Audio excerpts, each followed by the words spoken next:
امام علی علیہ السلام کی خدمت میں ایک شخص آگے پوچھنے لگا، یا علی، انسان کا وہ کون سا عمل ہے جس سے غیبی مدد انسان کے مقدر میں شامل ہو جاتی ہے؟ بس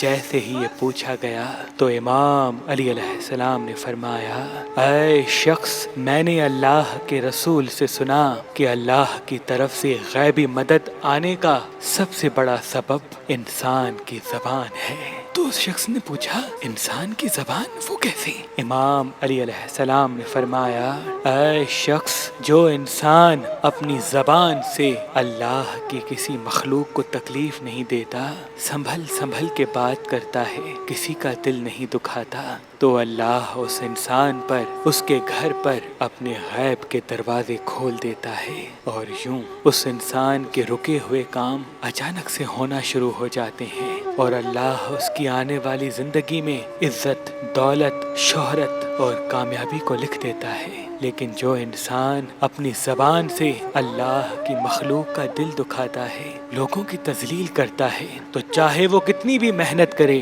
لیکن اللہ اس کے لیے اپنے غیب کا دروازہ بند کر دیتا ہے، اور یوں وہ اپنی زندگی میں رکاوٹیں، پریشانیاں اور مصیبت پاتا ہے۔